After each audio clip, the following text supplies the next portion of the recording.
갈라디아서 6장 1절에서 6절까지 말씀 보겠습니다. 신약 성경 309페이지입니다. 형제들아, 사람이 만일 무슨 범죄한 일이 드러나거든 신령한 너희는 온유한 심령으로 그러한 자를 바로잡고 너 자신을 살펴보아 너도 시험을 받을까 두려워하라. 너희가 짐을 서로 지라. 그리하여 그리스도의 법을 성취하라. 만일 누가 아무것도 되지 못하고 된 줄로 생각하면 스스로 속임이라. 각각 자기의 일을 살피라. 그리하면 자랑할 것이 자기에게는 있어도 남에게는 있지 아니하리니 각각 자기의 짐을 질 것이라. 가르침을 받는 자는 말씀을 가르치는 자와 모든 좋은 것을 함께하라. 우리는 지금 갈라디아서에서 복음의 진정한 본질, 기독교 신앙의 중요한 본질이 은혜와 사랑이라는 것을 배우고 있습니다. 어느 시대나 어느 경우에나 기독교 신앙의 최고의 적은 율법주의입니다. 율법주의라는 것은 공로로 보상을 받으려는 생각을 가르칩니다. 그리 되면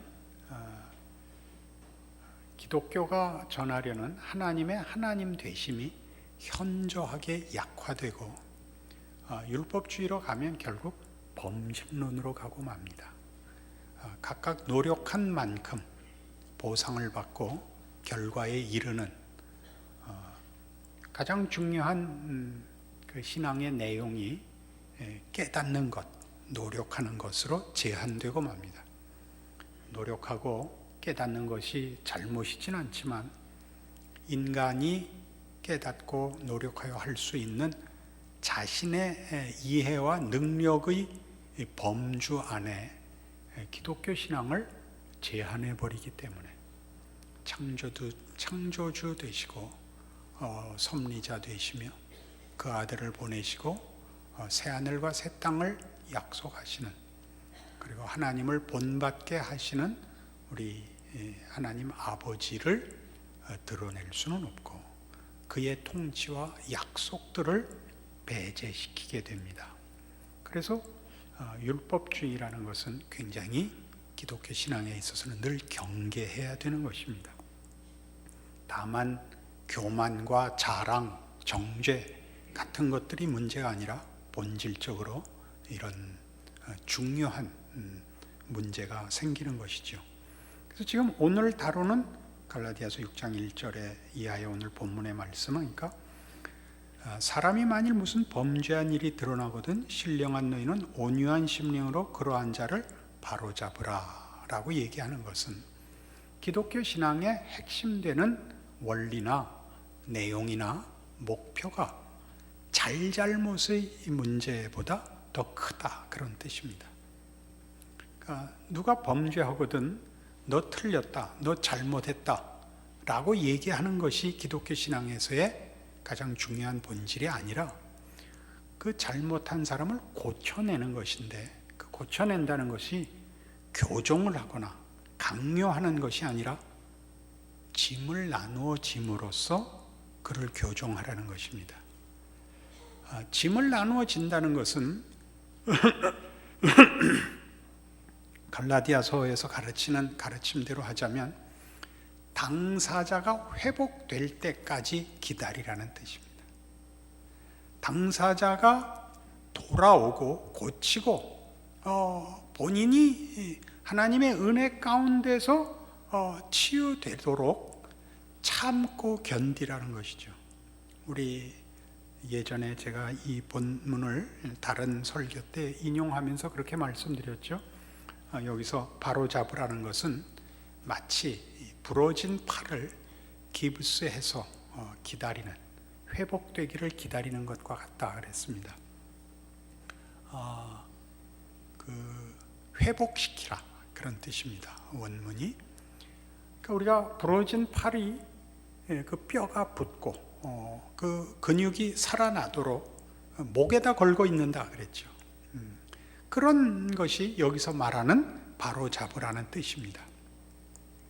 이 문제의 그 중요성은 우리가 기독교 신앙을 이해하는 것과 실천하는 문제에 있어서 우리가 함께 신앙생활하는 교회 공동체 속에서나 또는 여러분 삶의 현장에서 어떤 사람의 잘잘못을 그 사람을 빨리 교정시켜서 내 마음에 들게 하여 짐을 벗으려는 그 조급함에서 벗어나셔야 됩니다. 아주 중요한 문제이죠. 우리가 보통 어떤 사람의 그 잘못에 대해서 또는 실수에 대해서 우리가 참아내지 못하는 것은 짐이기 때문입니다. 내 마음에 안 드는 것을 참고 보고 있어야 된다는 건 큰 짐이죠. 그러니까 빨리 고쳐서 안 되면 잡초를 뽑듯이 뽑아버려서 우리 마음에 뭐라 그럴까요? 참된 평안은 아니지만 어쨌든 갈등을 해소시키려고 합니다. 그러지 말라는 거죠. 어려운 겁니다. 다른 무엇보다도 어렵습니다. 우리가 옆에서 그 어려움과 그 마음에 안 드는 것을 우리가 사랑으로, 희생으로, 섬김으로 우리가 짐을 나누어지고 있으면 그 사람이 회복된다는 거죠. 그 사람이 언제 어떤 식으로 회복되느냐 하는 건 하나님 손에 맡기셔야 됩니다. 우리가 할 수 있는 일은 짐을 나눠지는 것입니다. 그러기 위하여 오늘 본문식으로 얘기하면 5절에 있는 바와 같이 각각 자기의 짐을 질 것이라. 이 짐은 자기 개인만의 짐이라는 뜻이 아닙니다. 지금 공동체 내에서 함께 신앙생활하는 믿음의 식구들의 짐을 여러분이 나눠지셔야 되고, 여러분 삶의 현장에서 만나야 되는 각종 사건과 상대해야 되는 사람들의 그 어려움들을 여러분 감당하셔야 됩니다. 우리는 너무 쉽게 말하자면 신앙이라는 이름도 하나의 권력이 되기를 원한다. 그렇게 지금 우리 주일 설교에서 강조하고 있듯이, 우리는 믿음이라는 이름으로 다 내 마음에 들기를 신앙이라는 이름으로 조급히 요구합니다. 그래서 우리가 우리 주변 사람들을 다 예수를 믿게 하고 나같이 만들려는 여러 이유 중에 하나는 그래야 내가 편하기 때문입니다. 그렇지 않습니까? 믿지 않는 사람들 속에서 신앙생활하는 거 어렵습니다. 그들이 우리의 신앙생활을 이해하지 못하는 것이 우리에겐 큰 짐이죠. 우리 신앙인들이 늘 쓰는 표현대로 하면 환난과 핍박이죠. 그것이.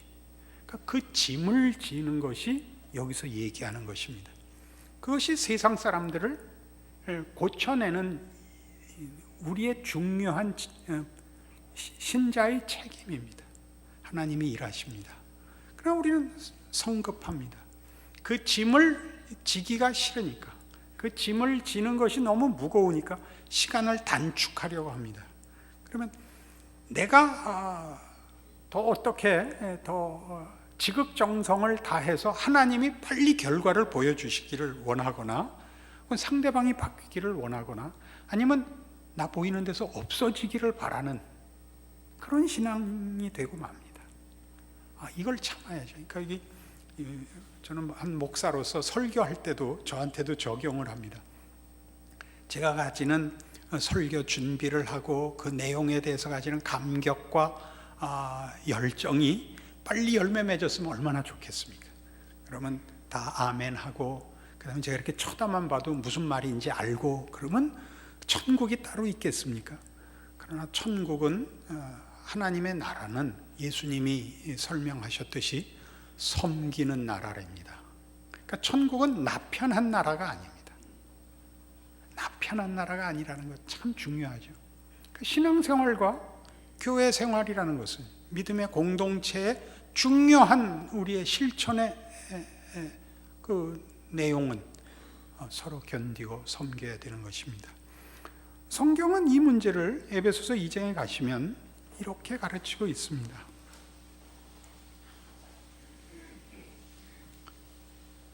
에베소서 2장 20절입니다.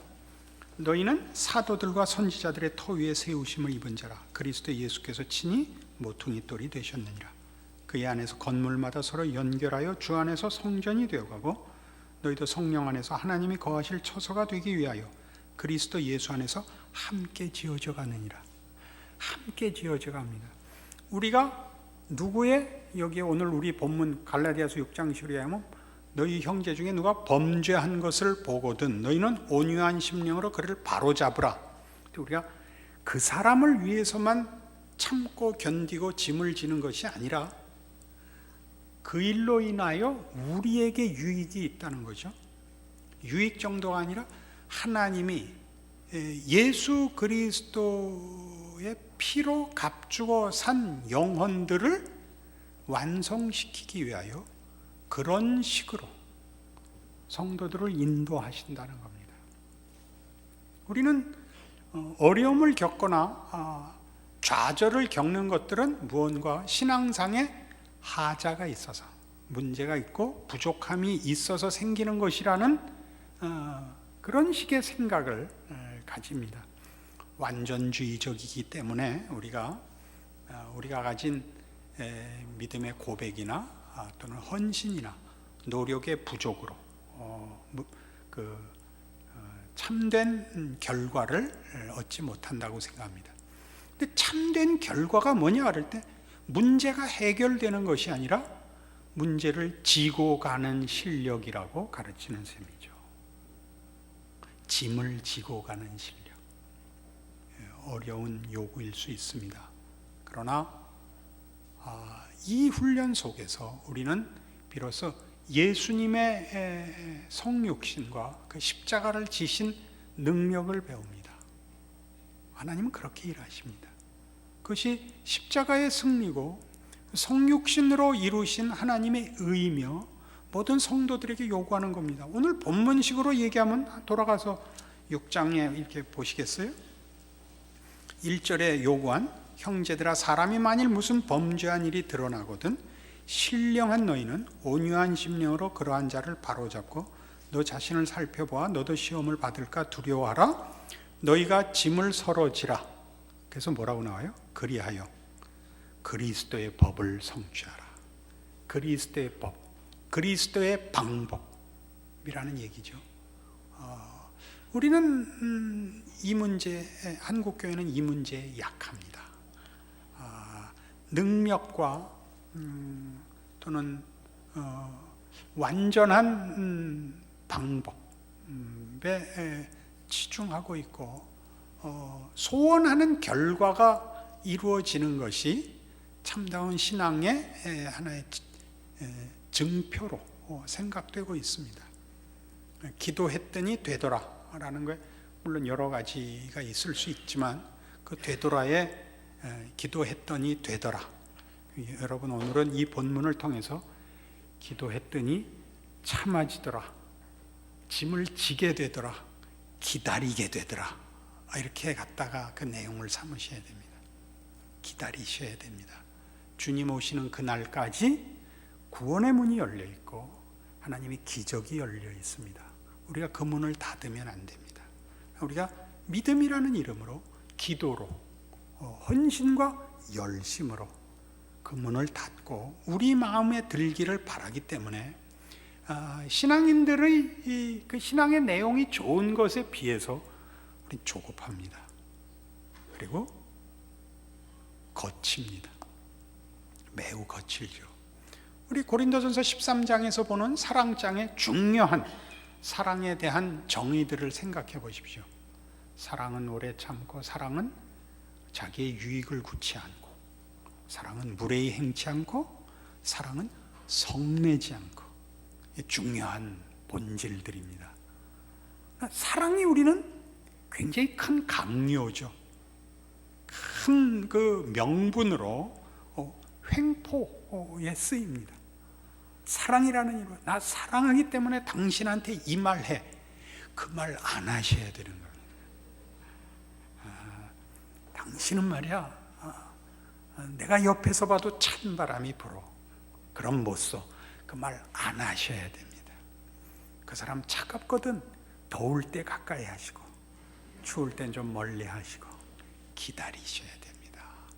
늘 가장 신앙에 완벽한 사람을 대하는 것 같이 대하시고 하나님이 사랑하시는 자를 대하듯이 대하셔야 됩니다. 그렇게 표정 관리가 안 되시거든 도망 다니십시오. 그럼 실력이 붙습니다. 우리는 말이 쑥 나와버리죠. 이 말을 사실은 안 하려고 했는데 그 말은 그러니까 그 말이 붙는 말은 하시면 안 됩니다. 이 말은 나니까 해주는 말인데 그 말도 하지 마십시오. 그 말이 붙는 말들은 하지 마십시오. 우리는 사람은 사람을 고치지 못합니다. 하나님만이 하십니다. 우리는 얼마나 많이 이 문제를 사실은 스스로 속았을까요? 자기 자신을 고쳐내지 못하면서 얼마나 옆 사람에겐 많이 써먹었을까요? 그래서 교회는 늘 그 불만의 소리가 있거든요. 교회사 내내 그 불만이 있습니다. 왜 교회는 사랑이 없는가? 사랑이란 다른 거 아닙니다. 너그럽게 봐주는 겁니다. 너그럽게 봐주는 거. 하나님이 고치실 것을 믿는 거죠.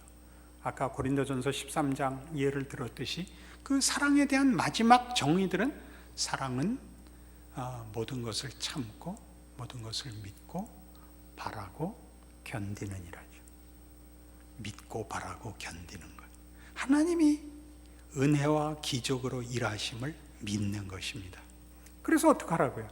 여러분은 기다리셔야 됩니다. 기다리셔야 됩니다. 사랑으로 기다리셔야 됩니다.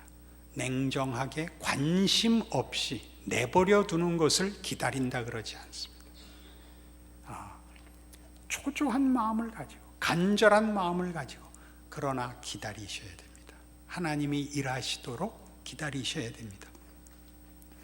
그래서 에베소서 4장에 가시면 이 문제를 성경이 얼마나 이 문제를 하나님께서 누구의 신앙 수준과 내용을 위해서만 이 문제가 그 신앙적 중요한 그 훈련과 책임으로 쓰일 뿐만 아니라 당사자에게 필요한가 하는 얘기를 4장 13절 이하에도 이렇게 합니다. 우리가 다 하나님의 아들을 믿는 것과 아는 일에 하나가 되어 온전한 사람을 이루어 그리스도의 장성한 분량이 충만한 데까지 이르리니 이는 우리가 이제부터 어린아이가 되지 아니하여 사람의 속임수와 간사한 유혹에 빠져 온갖 교훈의 풍조에 밀려 요동하지 않게 하려 함이라. 오직 사랑 안에서 참된 것을 하여 범사에 그에게까지 자랄지라. 그는 머리니 곧 그리스도라. 그에게서 온몸이 각 마디를 통하여 도움을 받음으로 연결되고 결합되어 각 지체의 분량대로 역사하여 그 몸을 자라게 하며 사랑 안에서 스스로 세우느니라. 그러니까 우리를 키우는 일에 하나님께서 우리를 앞선 자와 쫓아오는 자라는 그 현실 속에서 우리를 키우신답니다. 앞선 자가 꼭 뒤따라오는 처진 자를 돕는 일로만 희생되는 것이 아니라 그것이 앞선 자를 키우는 방법이라는 것이죠. 사랑 안에서 스스로 세웁니다. 근데 이 문제를 지금 여기 에베소 4장 제가 읽은 바와 같이 14절에 있는 대로 우리가 이제부터 어린아이가 되지 아니하여 사람의 속임수와 간사한 유혹에 빠져 온갖 교훈의 풍조에 밀려 요동하지 않게 하려 함이라. 예수 안에서 함께 하나님의 인도하심과 보호하심과 약속과 명령 속에 있는 것의 중요한 본질, 짐을 나누어지라, 서로 사랑하여 함께 자라가라 하는 일이야말로 세상에서는 없는 방법이죠. 각각 자기 짐을 지고 자기 책임을 지는 것이 세상 방법이죠. 그러나 우리의 자기 짐을 진다는 것은 상대방의 짐을 나누어지는 짐을 포함하여 각각 자기 짐을 지라는 것입니다. 우리의 마음에 들도록 상대방을 조작하거나 강요하는 그런 식의 권리는 부여되지 않고 있습니다. 여기 속지 말라는 거죠. 교회는 신비한 곳이죠. 세상식으로 멋진 명분 있는 그런 목표를 세우고 사업을 행함으로써 교인들이 신앙상의 최고의 유익을 얻는 것이 아니라 우리가 보면 그저 허덕이고 늘 그 갈등 구조에 있는 속에서 하나님이 그의 아들을 십자가에 매달아 죽게 하신 그 능력과 사랑으로 그의 성도들을 완성시켜 나간다고 합니다. 이건 믿어지십니까?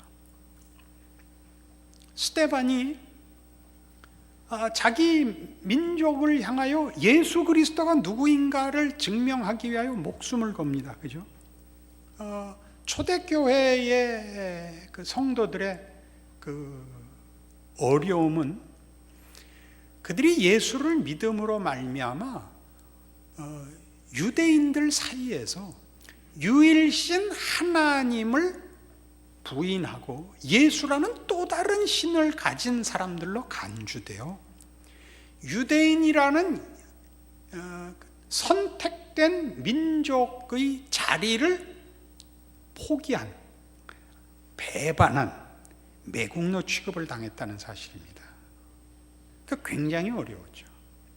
그들은 예수가 하나님이시라라는 고백이 우리가 믿는 그 하나님이 이 성자 하나님을 보내셨다로 초대교회 교인들이 이해하고 있는 것이 유대인들에겐 전혀 이해되지 않았습니다.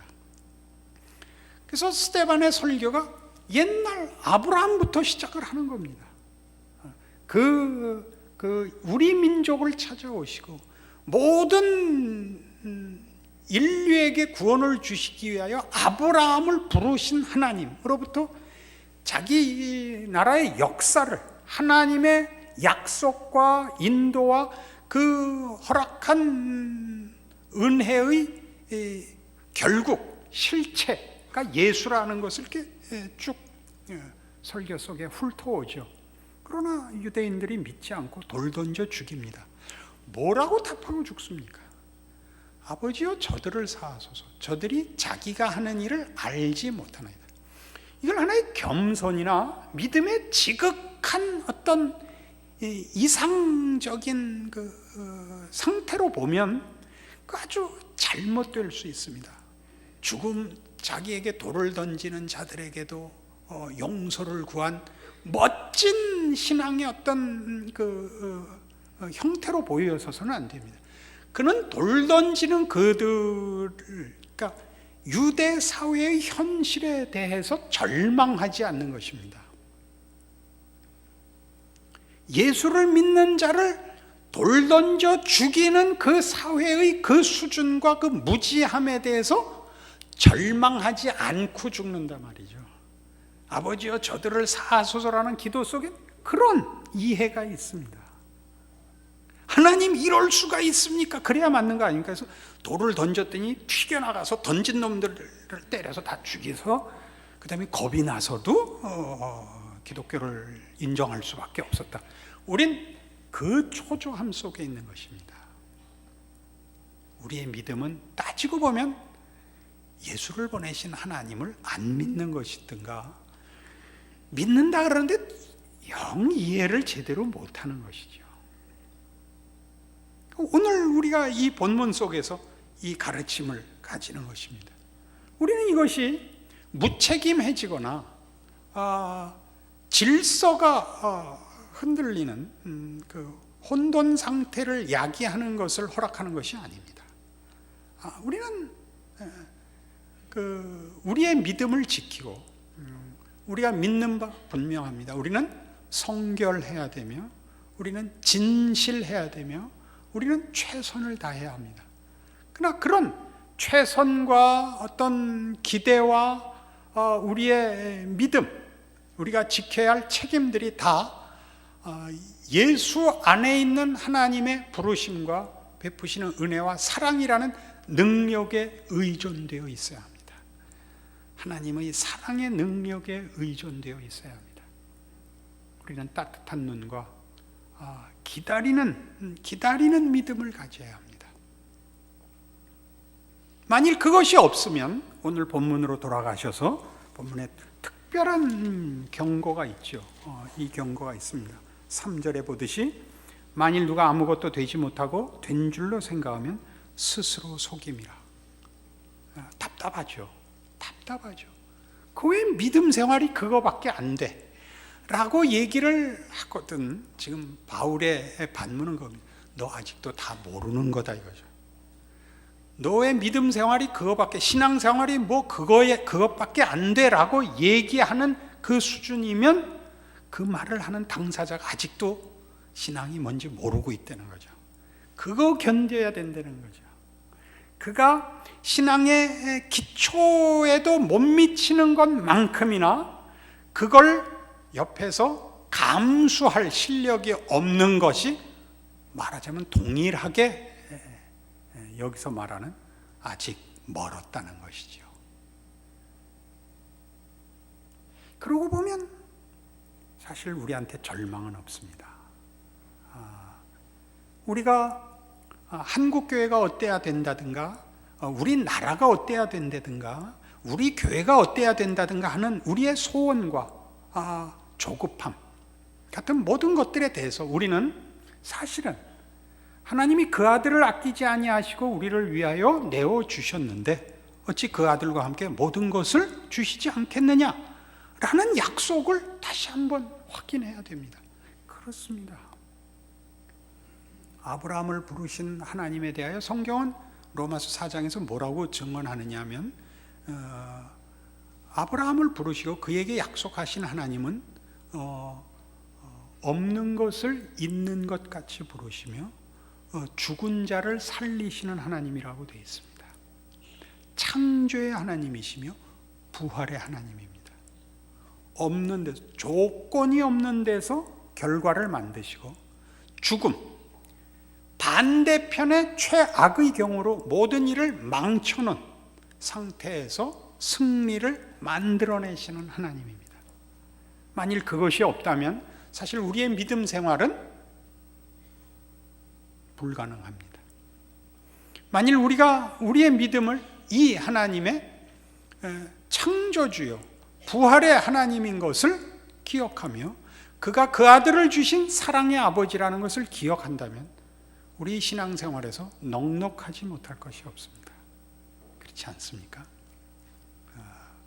신앙생활을 해보니까 우리가 뭘 못 참았었느냐 하면 제 경우는 왜 기독교 신앙인들은 그것밖에 안 되느냐라는 말 듣기가 제일 싫었습니다. 저 개인적으로나 기독교 전체를 놓고 세상은 좀 더 확실한 증거를 요구합니다. 여러 가지로 보이는 증거를 요구하는데 그 말을 들을 실력이 솔솔 생기기 시작했습니다. 웃지요. 당신은 목사라면서 어떻게 한국 기독교가 이 꼴이 되어 있는데 아무 일도 안 하고 있어 라고 만일 와서 뭐라고 하거든 웃지요. 할 말이 없어서도 웃고 그 사람이 언제 하나님의 부름을 받아서 지가 한 말 잊어먹고 신앙생활 잘할 수 있을지 모른다 라는 믿음을 가지고 웃지요. 나중을 위해서. 우린 그 믿음을 가져야 됩니다. 그 넉넉함으로 자신의 신앙을 붙드시고 여러분이 만나는 모든 현실을 붙드십시오. 도망가지 마시고, 화내지 마시고, 하나님한테 또 화내지 마시고, 여러분 감내하십시오. 여러분의 자리를 지키십시오. 여러분의 각각 자기의 짐을 지는 신자로서의 자기 자리매김과 자기 인생, 자기에게 주어진 현실을 살아가는 것을 통하여 하나님은 하나님의 일을 하십니다. 그것이 오늘 성경이 가르치는 중요한 신앙의 내용이자 그 신앙을 지켜가야 되는 예수 그리스도의 법입니다. 이 신자의 생활을 실천하기 시작하면 여러분에게 평안이 있을 것입니다. 그리고 깊은 하나님의 일하심에 동참하는 신비로운 신자의 인생을 경험하시게 될 것입니다. 이런 보이지 않는, 이름이 남겨지지 않는 하나님의 감추어진 일꾼들, 믿음의 영웅들이 되시기를 바랍니다. 기도하십시다. 하나님 아버지의 은혜를 감사합니다. 주의 말씀을 따라 확인해 보니 우리 됨은 참으로 기적이며 또 그리고 놀라운 존재입니다. 하나님은 우리와 함께 일하십니다. 우리가 참고 용서하고 기다리고 믿고 사랑하고 섬기고 기도하는 일에 하나님 응답하십니다. 이 사실 기억하고 믿음으로 우리의 생애를 주의 이름으로 걷게 하옵소서. 우리 주께서 십자가를 지심으로 승리하신 것처럼 우리 모두에게 은혜를 끼친 것처럼 우리가 우리의 짐을 져 우리로 말미암아 하나님이 일하시며 우리 시대와 이웃 앞에 하나님의 은혜와 사랑과 기적을 결실하는 것을 목도하게 하시옵소서. 함께 신앙생활하는 믿음의 공동체로 모인 우리 교회에서 서로가 서로에게 인내하고 사랑하고 온유한 마음으로 서로를 대하며 존중하며 기다리며 감사하며 사랑하게 하시옵소서. 예수님 이름으로 기도합니다. 아멘.